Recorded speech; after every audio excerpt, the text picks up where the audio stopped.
নমস্কার বন্ধুরা। প্রথম দফার নির্বাচন শেষ, আর আমি প্রথম থেকেই আপনাদের যেটা বলে আসছিলাম, অনেকেই হয়তো শুরুতে বিশ্বাস করতে চাননি, কিন্তু শেষ পর্যন্ত আপনাদের মানতেই হলো।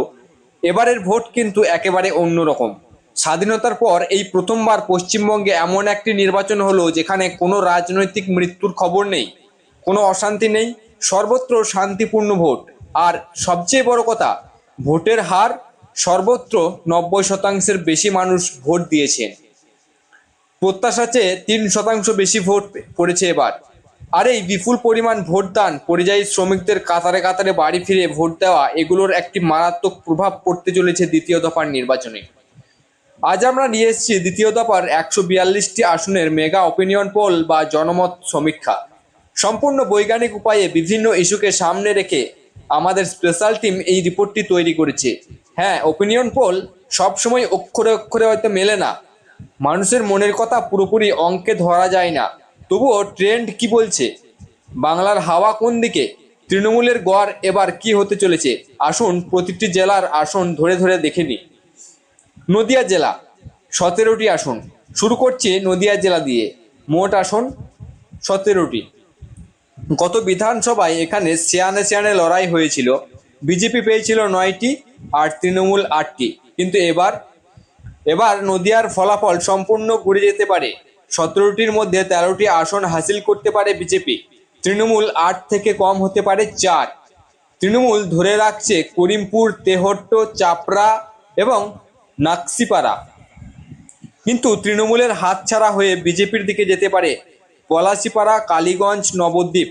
আর বিজেপির দখলে আগে থেকেই ছিল এবং থাকছে কৃষ্ণনগর উত্তর, কৃষ্ণনগর দক্ষিণ, শান্তিপুর, রানাঘাট উত্তর পশ্চিম, কৃষ্ণগঞ্জ, রানাঘাট উত্তর পূর্ব, রানাঘাট দক্ষিণ, চাকদহ, কল্যাণী এবং হরিণঘাটা। উত্তর 24 পরগনায় 33টি আসন। এরপর আসছি উত্তর 24 পরগনায়। ভারতীয় রাজনীতিতে বলা হয় যার উত্তরপ্রদেশ, দিল্লি তার। আর বাংলায় রাজনীতিতে যার উত্তর 24 পরগনা, নবান্ন তার। এই জেলায় রাজ্যের সবচেয়ে বেশি 33টি আসন। গতবার তৃণমূল জিতেছিল 28টিতে, বিজেপি 5টিতে। কিন্তু এবার সামনে রয়েছেন বিজেপি, ভারতীয় জনতা পার্টি। সমানে সমানে টক্কর, হাড্ডাহাড্ডি লড়াই। সমীক্ষা বলছে তৃণমূল পেতে পারে 17টি আসন, আর বিজেপি ঠিক ঘাড়ে নিঃশ্বাস ফেলে পেতে পারে 16টি আসন। বিজেপি ধরে রাখছে বা নতুন করে জিতছে বাগদা, বনগাঁ, উত্তর ও দক্ষিণ, গাইঘাটা, বাদুড়িয়া, হাবড়া, অশোকনগর, আমডাঙ্গা, বীজপুর, ভাটপাড়া, জগদ্দল, নোয়াপাড়া, ব্যারাকপুর, সন্দেশখালী, বসিরহাট উত্তর ও দক্ষিণ এবং হিঙ্গলগঞ্জ। নৈহাটিও যাচ্ছে বিজেপির ঝুলিতে। বড় চমক হলো বিধাননগর বা সল্ট লেক। সুজিত বসুর জয় এবার কঠিন। আসনটি বিজেপির দিকে যেতে পারে। রাজারহাট, গোপালপুরেও তরুণ জ্যোতি তিওয়ারি দখল নিতে পারেন।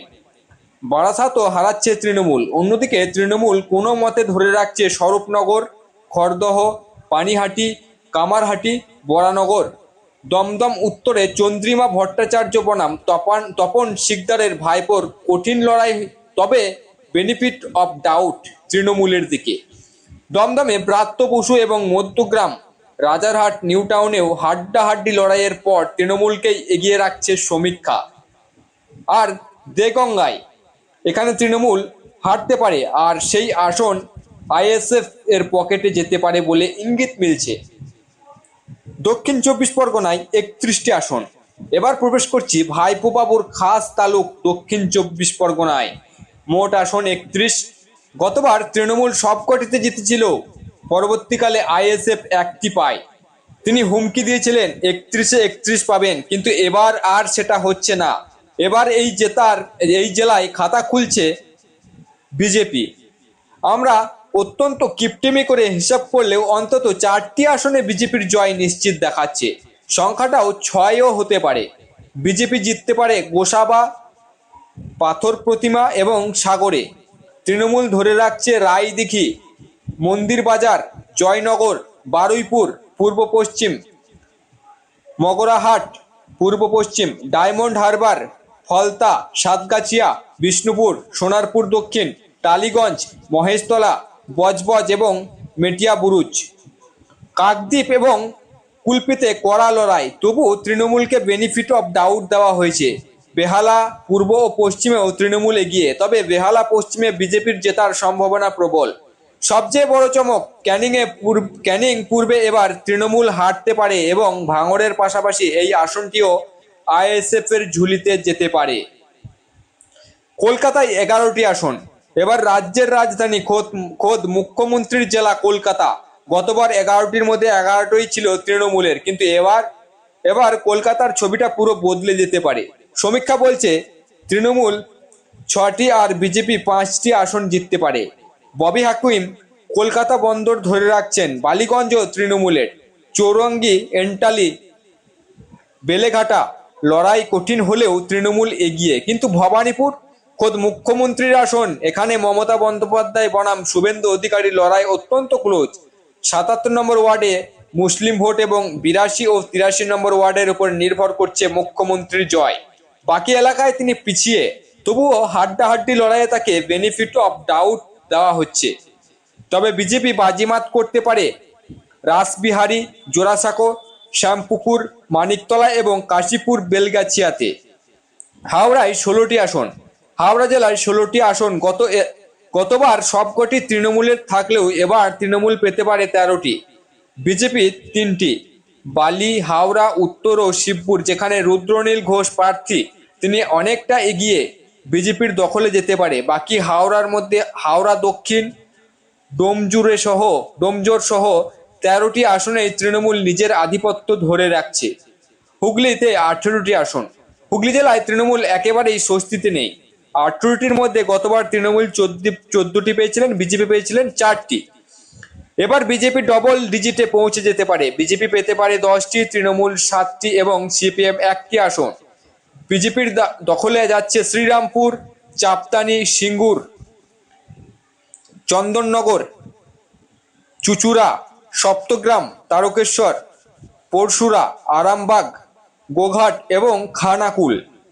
তৃণমূল ধরে রাখছে বলাগড়, পান্ডুয়া, চণ্ডীতলা, জঙ্গিপাড়া, হরিপাল এবং ধনেখালি। আর উত্তরপাড়া আসনটি, এখানে সিপিএম মীনাক্ষী মুখোপাধ্যায়কে ঘিরে এক বিপুল আবেগ তৈরি হয়েছে, তাই এই আসনটি সিপিএম এর খাতায় ধরা হচ্ছে আপাতত। পূর্ব বর্ধমান 16টি আসন। দ্বিতীয় দফার শেষ জেলা পূর্ব বর্ধমান। গতবার 16 ছিল তৃণমূলের, কিন্তু এবার অন্তত 5টি আসন খুঁজতে পারে তৃণমূল। 11, বিজেপি 5। বিজেপি জিততে পারে বর্ধমান দক্ষিণ, পূর্বস্থলী, উত্তর ও দক্ষিণ, কাটোয়া এবং কেতুগ্রামে। মুসলিম ভোটের সমীকরণ বদলে যাওয়ায় তৃণমূল ধরে রাখছে খণ্ডঘোষ, রায়না, জামালপুর, মন্তেশ্বর, মঙ্গলকোট, আউসগ্রাম, গলসি, কালনা, মেমারি এবং বর্ধমান উত্তর করা লড়াই হলেও বেনিফিট অফ ডাউট তৃণমূলের। এবার আসুন আসল অঙ্কে। 294টি আসনের গ্র্যান্ড টোটাল। ত্রিশঙ্কু বিধানসভা হবে বলে যারা ভাবছেন তাদের জন্য বলি, আমাদের সমীক্ষা বলছে ত্রিশঙ্কু হওয়ার কোনো সম্ভাবনা নেই। ম্যাজিক ফিগার অনায়াসে পার করছে বিজেপি। প্রথম দফার 152টি আসনের মধ্যে বিজেপি 99, তৃণমূল 39, অন্যান্য 14। আর আজকের দ্বিতীয় দফার 142টি আসনের মধ্যে তৃণমূল 72, বিজেপি 67, অন্যান্য 3। অর্থাৎ 294টি আসনের এই বিধানসভা নির্বাচন আমাদের সমীক্ষায় চূড়ান্ত রায়, বিজেপি পেতে পারে 156 থেকে 166টি আসন। আমরা অনেক জায়গায় তৃণমূলকে বেনিফিট অফ ডাউট দিয়েছি, তাই এই সংখ্যা আরও বাড়তেও পারে। তৃণমূল পেতে পারে 111 থেকে 121টি আসন, আর অন্যরা কংগ্রেস, আইএসএফ ইত্যাদি পেতে পারে 15 থেকে 20টি আসন। দর্শক বন্ধুরা, এই ছিল আমাদের সম্পূর্ণ বিজ্ঞান ভিত্তিক ওপিনিয়ন পোল। আবারও বলছি, সমীক্ষা সবসময় মেলে না, তবে ভোটের একটা বড় ইঙ্গিত আগে থেকেই পাওয়া যায়। ভোট শেষ হলেই আমাদের এই চ্যানেলে আপনি পেয়ে যাবেন এক্সিট পোল নিয়ে সঠিক তথ্য। আমরা সবার আগে হাজির হব নতুন ভিডিও নিয়ে। আজকের এই মেগা রিপোর্টটি আপনাদের কেমন লাগলো অবশ্যই কমেন্ট করে জানান। যদি ভালো লাগে তাহলে বন্ধুদের সাথে শেয়ার করুন, আর খারাপ লাগলে শত্রুদের সাথে শেয়ার করুন হাসি মুখে। সবাই খুব ভালো থাকবেন। আর হ্যাঁ, দ্বিতীয় দফায় যাদের ভোট বাকি আছে, সকাল সকাল বুথে গিয়ে নিজের ভোটটা নিজে দেবেন। মনে রাখবেন, আপনার একটা ভোটই আনতে পারে আগামীকালের বদল। ধন্যবাদ, চ্যানেলটি সাবস্ক্রাইব করতে ভুলবেন না। জয় হিন্দ, জয় ভারত।